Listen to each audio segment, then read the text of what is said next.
Buenas tardes, queridos estudiantes de la Universidad Autónoma Gabriel N. Moreno. Continuando con nuestro curso de cálculo diferencial integral, hoy vamos a entrar a ver las integrales definidas. ¿Qué se entiende por la integral definida? Dentro de un límite de integración, ¿verdad? ¿Qué significa una integral definida? Define básicamente un área, el límite de una sumatoria. Acordándonos del teorema fundamental del cálculo, que precisamente define las integrales definidas. No se vamos por favor. Tenemos nosotros acá, recordando los conceptos del cálculo integral, estamos hablando de las integrales definidas. Cuando hablamos de definida, estamos hablando dentro de un límite de integración, ¿no es verdad? X menor o igual a un valor b y mayor o igual a un valor a. ¿Correcto? Entonces el límite para n tendiendo a infinito de i igual 1 a n de la función f de x sub i multiplicado por a sub i de x va a ser igual a la integral de a a b de f de x diferencial de x. ¿Correcto? Entonces, recordando el teorema fundamental del cálculo que dice que el resultado de una integral definida viene dada la integral de a b de f de x diferencial de x va a ser igual a una función primitiva de f de x integrando de a a b, reemplazando los límites de integración, f de b menos f de a. Precisamente ese es el teorema fundamental del cálculo. ¿Qué vamos a definir con esto? Precisamente una integral definida me define un área por debajo de la función primitiva, ¿cierto? Entonces tenemos nosotros integrando de 1 a 4 x cuadrado diferencial de x, una integral sencilla como esta para entenderlo bien y recordarlo bien el concepto, va a ser x al cubo partido entre 3, integrando de 1 a 4, ¿correcto? Entonces vamos a sacar un tercio fuera y reemplazamos los límites superior y límite inferior, acordándolo del teorema fundamental del cálculo. Sobre el resultado de la primitiva, reemplazamos el límite superior menos el límite inferior. Entonces va a ser 4 elevado al cubo menos 1 elevado al cubo. Eso me da 63 partido entre 3, o es igual a 21. Entonces, ¿qué es lo que hemos hecho? Precisamente, la función x cuadrada representa esta parábola con vértice en el origen. Tiene queremos integrar de 1 a 4, entonces vamos a generar un área entre el punto, entre x1, entre valor x menor o igual a 4 y mayor o igual a 1. ¿Correcto? Eso corresponde un valor en y, reemplazando en la función y igual a f de x igual a x cuadrado. Cuando x vale 1, y vale 1. 1 elevado al cuadrado a 1. Cuando x vale 4, y vale 16. Entonces, ¿qué quiere decir? 1, 1 y acá sería 4 y acá sería 16. Precisamente aquí se está generando un área entre la función y igual a x cuadrado y la eje de la x. Todo lo que está achurado en rojo precisamente significa el área que genera esta integral definida. ¿Correcto? Nos vamos a esta otra, integrando de 0 a 1 de e a la x menos x. No es más que otra integral sencilla. Es una integral suma. Va a ser la integral de e a la x y la propia e a la x. Bueno, la integral de x va a ser x cuadrado partido entre 2. Integrando de 0 a 1. Entonces vamos a reemplazar los límites de integración de 0 a 1 de e a la x menos los límites de integración 0 a 1 de x cuadrado partido entre 2. Reemplazando entonces el límite superior 1 menos e a la 1 menos e a la 0 menos un medio, aquí este valor de e a la 1 menos e a la 0. Eso me da e a la menos 3, e menos 3 medios. El resultado entonces la integral de e a la x menos x diferencial de x va a ser e menos 3 medios.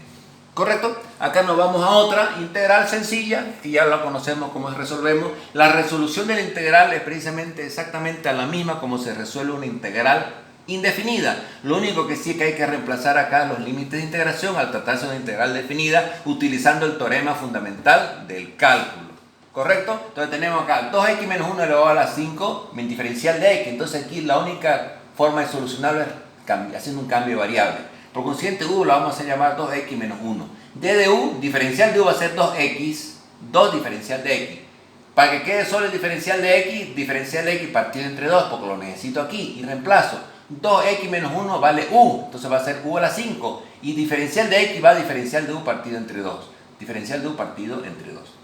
Lo colocamos acá, un medio fuera, sale fuera de la integral en un medio, queda u a la 5 diferencial de u, integrando de 3 a 4. 1 sobre 2. Y la integral de u a la 5 va a ser u a la 6 partido entre 6, integrando los límites de integración de 3 a 4. Entonces u sobre 1 sobre 12 de u a la 6 de 3 a 4. Y vuelvo a la variable primitiva. ¿Cuál es la variable primitiva? ¿Cuánto vale u? 2x menos 1 sobre 12 elevado a la 6 integrando de 3 a 4. Entonces va a ser 2 por 4, el límite superior, menos 1, y reemplazando los valores acá, partido entre 4, menos 2 por 3, el límite inferior, menos 1, dividido entre 12. Eso me sale 8502. Nos venimos a esta otra integral definida, que viene dada una integral coseno, sencillísima, es una función conocida, una integral definida, una integral ya conocida, integrando de 0 a pi medios. Nosotros sabemos que la función coseno varía entre 1 y menos 1, ¿no es verdad? La amplitud de la función coseno varía entre 1 y menos 1. Y su función viene dada así, la curva de la función coseno. Entonces va a ser aquí pi medio, pi 3 medios, pi 2, pi 5 medios de pi. Y así se sigue repitiendo. Quieren saber cuánto es el área que se genera entre 0 y pi medio. Entre 0 y pi medio. Para ello necesito integrar la función. La integral del coseno es igual al seno. Integrando de 0 a pi. Reemplazo los límites de integración tanto superior como inferior utilizando el teorema fundamental del cálculo. ¿Correcto? Entonces va a ser seno de pi medio menos seno de 0. El seno de pi medio vale 1. Cuando el seno de pi medio vale 1 menos el seno de 0 vale 0. Entonces me sale que el resultado es 1. Por consiguiente, el área que se ha generado en la función coseno entre 0 y pi vale una unidad. Vale una unidad cuadrada, tratándose lógicamente de un área. Bien, entonces nos venimos acá y vamos a utilizar recordar otros conceptos del cálculo. Tenemos dos funciones, queremos encontrar el área entre dos funciones. Área entre dos funciones, tenemos la función f de x y la función g de x. Acordémonos que la función f de x cubre del eje a la curva, como está mostrado acá. La función f de x cubre de la función a la recta x, que sería el área generada por el área u, por la función 1. Pero pasa que aparece la función 2. Yo quiero calcular el área entre la función 1 y la función 2. Y el área de la función 2 vendría dada por esta área. Por consiguiente, el área entre la función 1 y la función 2, quiero decir, entre la función f de x y g de x, no va a ser más que la diferencia del área generada entre la función f de x respecto al eje x y la función g de x respecto al eje x. Por eso que sale que el área va a ser igual en la integral de f de x menos g de x, diferencial de x, integrando de a a b. ¿Correcto? Donde la función f de x es mayor que la función f de x. ¿Qué quiere decir? Que se encuentra respecto al eje x en una posición superior. ¿Correcto? Entonces el área total generada entre las dos funciones, esta área achurada de aquí, que la vamos a llamar de área total, que es la diferencia entre el área de f de x y el área de g de x. El área total va a ser a1 menos a2, integral de a a b, f de x menos g de x, diferencial de x.